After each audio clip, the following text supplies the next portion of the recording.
Van Dijk, Quer falar de China ou mudar de assunto?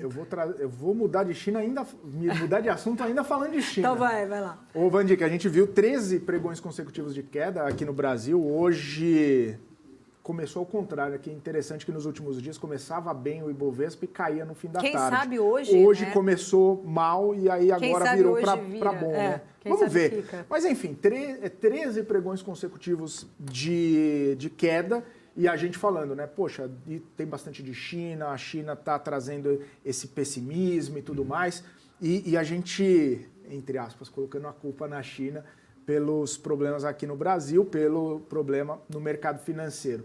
Mas a gente sabe que o cenário interno também ainda inspira alguns cuidados quando a gente fala principalmente das questões fiscais, gastos, arrecadação, toda essa situação ainda não muito encaminhada. Quanto que a gente consegue perceber que essas quedas, essa movimentação do mercado, essa abertura dos juros que a gente está vendo hoje, quanto que a gente consegue colocar na conta de China, quanto a gente consegue colocar na conta de Brasil, já que o nosso cenário também acaba tendo um pouco de deterioração? Como que você está percebendo esse movimento, mesmo diante desse cenário de queda de juros, a gente ainda está com essa cautela, essa não tanta euforia assim? Uhum. Felipe, primeiro ponto. Nós estamos vivendo um processo de realização de ganhos, porque houve um rally grande, relevante, e quem sabe, né, esses rallies não duram para sempre. De vez em quando acontece, né, mas dura algumas décadas, mas não é o caso do Brasil.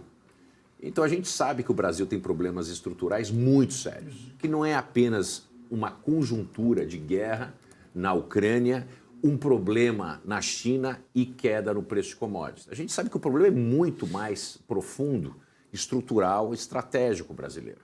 Então eu não coloco nada na conta da China porque nós nos deixamos ficar dependentes da China no nosso comércio exterior e na demanda por commodities. Então, isso não é problema da China, é problema do Brasil, é problema do brasileiro e é problema da ordenação política do país, né? Nós temos hoje uma sensação, e eu vejo isso nitidamente, que nós gostamos de apostar num cavalo morto. Nós nos associamos à Rússia e negamos o que está acontecendo. O presidente da República nega veementemente que a Ucrânia foi invadida e que ela tem razão em brigar pelos seus territórios, pelos abusos, pelos crimes de guerra que foram cometidos. Então, existe um processo de passar pano para o Putin, existe uma relação mais íntima com a China, existe uma relação de, vamos dizer assim, parceiros de cama com a Venezuela, né? A falta de reprimenda, né, por parte do governo Maduro, não existe isso na parte do Brasil. O Brasil se uniu com o eixo do mal. E a gente se distancia cada vez mais dos Estados Unidos e dos países da comunidade livre do mundo, da comunidade democrática do mundo, e a gente vem perdendo oportunidades de nos inserir como país, não como bloco. O Brasil tem mania dessa história da fanfarra do bloco, mas a gente adora aquela coisa de fazer uma... tem algum país assim, a gente vai para o lugar do terceiro mundo e leva um bando de gente para lá, e a gente adora essas festas terceiro-mundistas, você sabe, né? E nunca dá em nada. Você viu, a cúpula da Amazônia. Falaram, fanfarra. A gente adora isso. Isso é a cara do governo atual. Então, o que aconteceu? A gente se colocou numa condição de ser briquista. Nós somos o BRIC, nós somos o Sul Global, é essa a nossa posição, independentemente de qualquer acerto pragmático. E o Brasil se distanciando, principalmente dos Estados Unidos, e esse distanciamento dos Estados Unidos e da Europa, né, Japão, a gente vem pagando um preço sério, que é viver, né, como uma biruta ao vento, dependendo dos ventos externos. Nós temos uma total falta de intencionalidade na nossa política econômica, e isso não é só um monopólio do Lula e do PT. A esquerda, a direita e o centro têm responsabilidade nisso, porque a gente não tem um projeto de país. E esse é um dos maiores problemas que a gente sofre quando a gente tem um boom de commodity e ele encontra o seu fim e a gente fica, como no arcabouço fiscal, esperando o impossível, né? Tem até aquela peça, né? Esperando por Gadê e Gadê nunca chega, né? Eu acho que o arcabouço fiscal é esperando por Gadê, ou Gadot, esperando por Gadot. Todo mundo esperando o Gadot não chega, né? Que são essas receitas extraordinárias. Quer dizer, enquanto a gente não tomar a rédea do nosso país, enquanto a gente não olhar o agronegócio como a base da economia brasileira, né? E que a gente vai fazer tecnologia e adicionar valor ao agronegócio do campo da semente até a venda lá no exterior, né? Em produtos com alto valor agregado, a gente continua com isso, dependendo do que acontece na China, o que acontece na Ucrânia. Não que esses eventos não deveriam impactar, eles deveriam impactar, mas não deveria ser essa dúvida premente que fica pousando sobre o Brasil. Será que vai? Será que vai? O Brasil teve muito será que vai e agora vai. Então as pessoas têm essa dúvida. Bom, eu tenho várias outras, por sinal, viu, Vandique? Mas a gente conversa daqui a pouquinho, depois do nosso intervalo. Chegou a hora da gente ir para um rápido intervalo. Já que a gente está falando de China, só vou completar aqui uma informação que a CVM chinesa adiantou detalhes de pacote de medidas para fortalecer mercados de títulos, né, mercado de ações e de títulos no país. Entre elas está a redução de restrição para fundos, incluindo regras para investimentos, os estrangeiros, em linha com o que o Politburo anunciou no fim do mês de julho. Então tá aí, informações que foram feitas, né, agora há pouco, inclusive, são da TV chinesa, CCTV, que diz, então, aí, né, exatamente que o regulador do mercado deu essa entrevista aos veículos locais. Daqui a pouco a gente repercute mais, não só de China, né, mas o Henrique trouxe aí pontos importantes também aqui do nosso arcabouço fiscal. Nós vamos para um rápido intervalo. Você que está aqui acompanhando a programação da BMC News, continue com a gente. Voltamos já já com muito mais.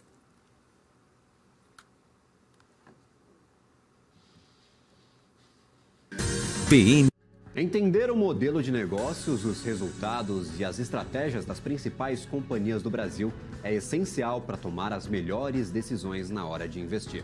E é isso que nós trazemos no BMC Business. Entrevistamos os CEOs e diretores das principais companhias de capital aberto do país. Eu sou o Gabriel Monteiro e encontro você no BMC Business todas as terças e quintas, às 22 horas, aqui na BMC News. BMC News. Informação que gera valor.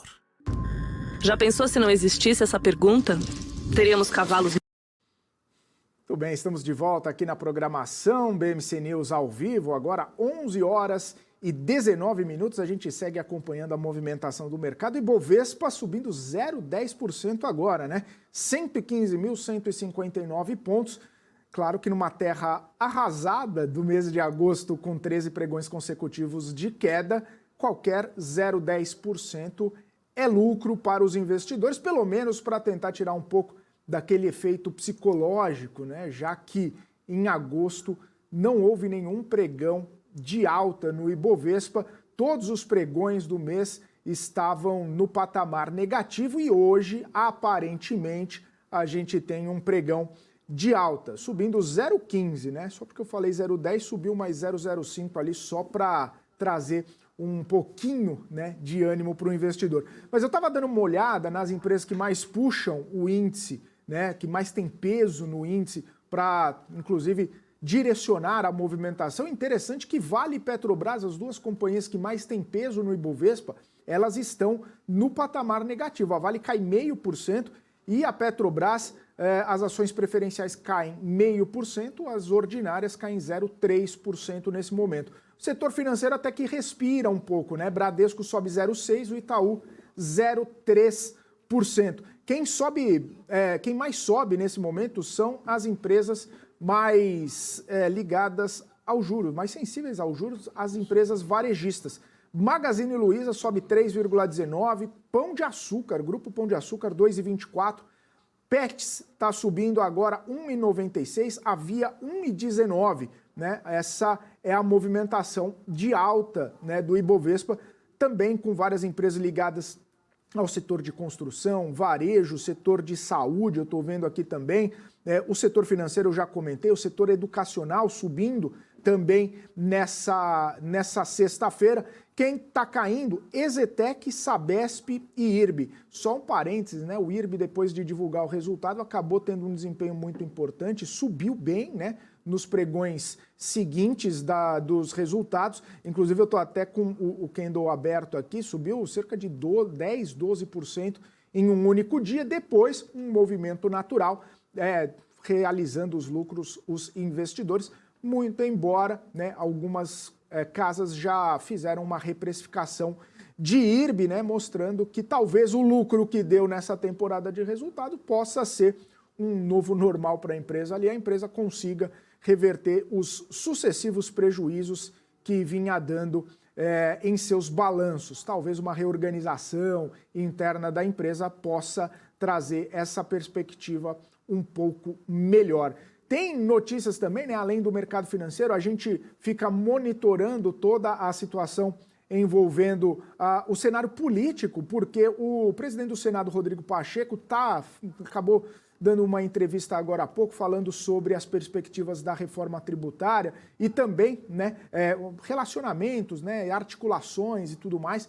Rodrigo Pacheco falou que a meta é apreciar a reforma tributária no começo de outubro. Segundo o presidente da casa, há clima sobre a necessidade da reforma. Considera difícil do Senado manter o texto da Câmara, que passou e que foi para integralmente, e todos concordam que a reforma é essencial e necessária. A divergência é sobre a forma de se fazer essa reforma tributária. Pacheco diz que o Eduardo Braga, que é o relator da proposta de reforma tributária no Senado Federal, é o relator adequado. Diz ainda que alinhamento de governo, Câmara e Senado sobre a reforma é a expressão da normalidade democrática e que o Senado vai fazer uma reunião no final de agosto com os governadores para que eles opinem justamente sobre essa reforma, sobre o texto, sobre as mudanças, sobre todas as questões que foram debatidas, inclusive, na Câmara dos Deputados.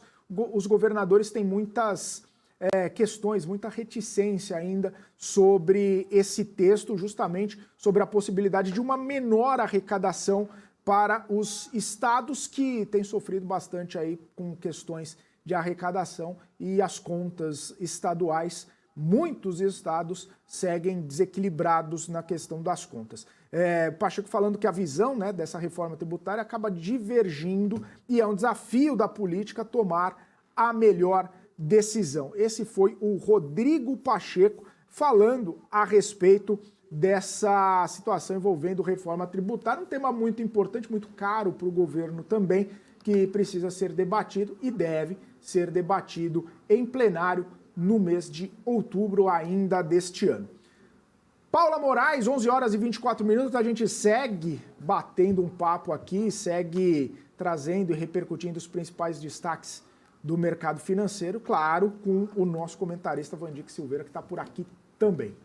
Vandique, agora há pouco, inclusive, você trouxe um gancho, né, que acho que é muito importante. Estávamos falando muito de China, de uma grande preocupação até pelas receitas extraordinárias, você entrou em relação ao arcabouço fiscal. Queria ver, né, costurando um pouquinho, quero vir agora um pouco até para o arcabouço fiscal, porque a gente tem aí até uma grande preocupação em relação à própria lei de diretrizes orçamentárias, né? Eu estava até lendo ali, para esse orçamento dividido em dois, né? Caso realmente tenha o arcabouço, é uma previsibilidade, caso não tenha, o estouro pode chegar a 200 bi, se for mantido ali com a regra anterior do teto de gastos. Há um impasse no meio de tudo isso, que seria até as articulações ali acontecendo, e se espera que seja anunciada essa mini reforma ministerial hoje, antes da viagem de Lula, para que isso, então, de fato, né, seja resolvido. Queria entender um pouquinho também da sua leitura em relação a todo este, vamos dizer, não sei se seria tabuleiro, né, onde as peças vão sendo mexidas, ou se é um grande quebra-cabeça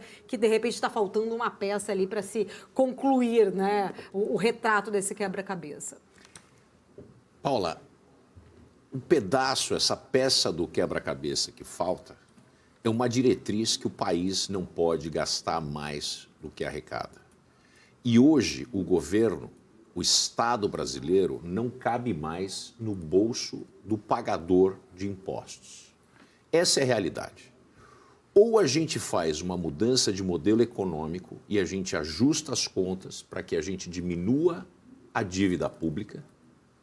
Esse ano sozinho nós vamos gastar próximo de 680 bilhões em juros. Vale lembrar que educação e saúde juntos não chegam a 400 bilhões de reais. E já é muito, hein? Dá para fazer muito com muito menos, que gasta de maneira muito errada. Não estou advogando gastar mais para educação e saúde.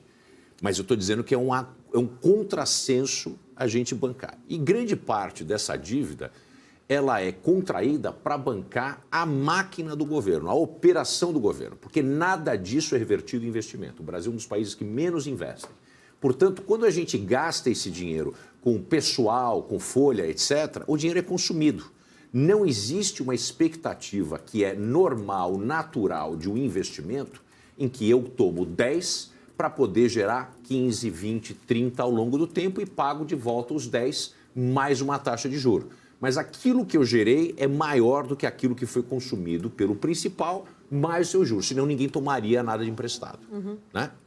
A verdade é que o Brasil hoje precisa conter o crescimento da dívida interna, da dívida pública, e não tem uma maneira de fazer isso, porque o governo está preso pelo rabo com questões políticas para poder se manter viável. Esse é um dos maiores problemas, que é o sistema político brasileiro, ele gera estruturas de ingovernável, né? Faz com que o país tenha que tomar decisões como uma reforma ministerial. Eu nunca vi falar em nenhum país do mundo mudar a quantidade, a frequência de ministros que a gente tem. Nenhum país do mundo tem o número de ministros que a gente tem e o Lula já está flertando com aumentar o número de ministérios para caber todo mundo. Exato.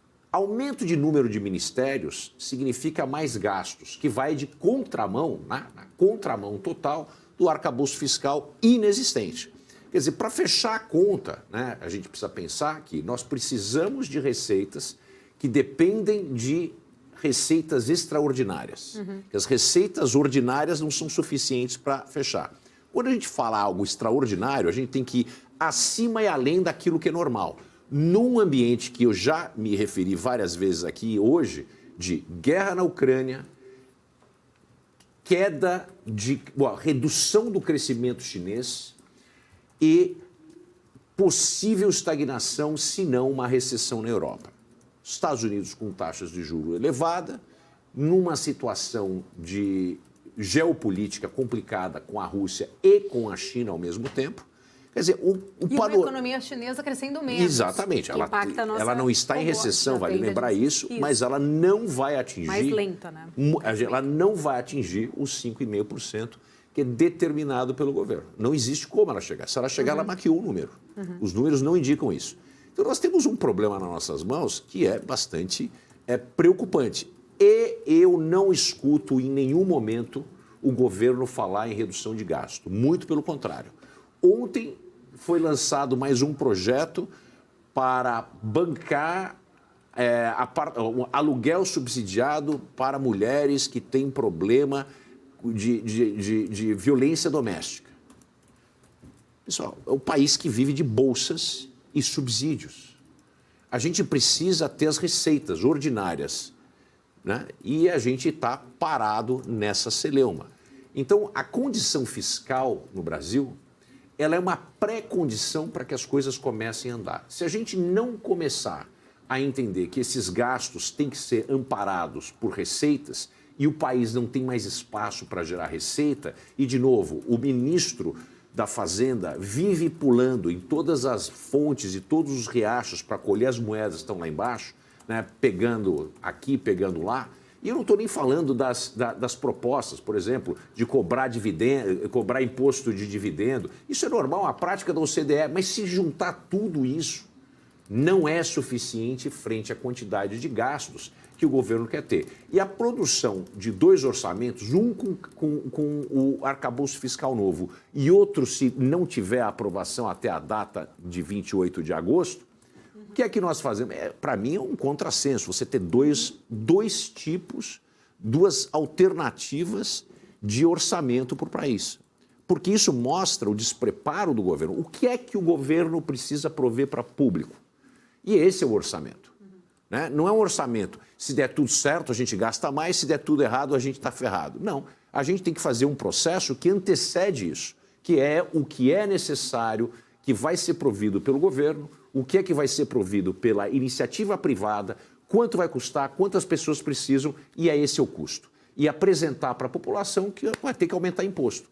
A meu ver, e eu sou totalmente contrário ao aumento de impostos, mas não existe nenhuma alternativa, pelo que eu vejo, com o arcabouço ou sem arcabouço, que não passe pelo aumento da carga tributária e a criação de novos impostos. Eu digo e volto a dizer, logo, logo vai ser ventilada um tubo de ensaio, um balão de ensaio de uma nova CPMF. De que forma que você acha que o Haddad vai conseguir, então, resolver tudo isso, né? Resolver... a gente tem visto falar, né, em mais receitas, até fundos exclusivos, mas ainda assim precisa do Congresso, ainda precisa mandar para lá. Tem toda a discussão do CARF, que na verdade já foi aprovado na Câmara, mas precisa ainda do Senado, além da reforma tributária, enfim, mas de concreto, efetivo, para se colocar em prática, a gente tem 15 dias para ter essa resolução da LDO. De que forma que a Haddad vai conseguir administrar tudo isso? Lula empurrado numa parede, uma matilha de hienas sangrando o governo e o governo vai ter que ceder às pressões do Lira. É exatamente isso. Se quiser aprovar arcabouço fiscal até dia 28, não quiser criar um problema com impacto de quase 200 bilhões, que seria uma pedalada fiscal, um crime de responsabilidade, nós temos que ceder, o governo tem que ceder a todas as demandas do presidente da Câmara. Não existe outra alternativa. Não haverão receitas extraordinárias. Eu não sei se já ficou claro para o público, mas eu vou dizer aqui para vocês de uma maneira categórica. Não haverão receitas extraordinárias. O arcabouço, como foi desenhado, dependendo de receitas extraordinárias, tem dificuldade de ter receitas ordinárias, porque a economia está se arrefecendo. Então, a receita tradicional, ela não virá. Quando muito, a receita extraordinária. E do lado da oferta de benesses para o público, né, toda a política fiscal não para de crescer. Essa é uma conta que não fecha. A matemática é bela exatamente por isso. Você tem que ter termos dos dois lados da equação, se eles são iguais, eles se equilibram. Senão, a gente tem que buscar onde está o X. Não do Twitter, né? Não do Twitter. X. O Y, pode ser o Y também. É verdade. Vandique, daqui a pouco a gente fala até mais sobre isso. Chega a hora.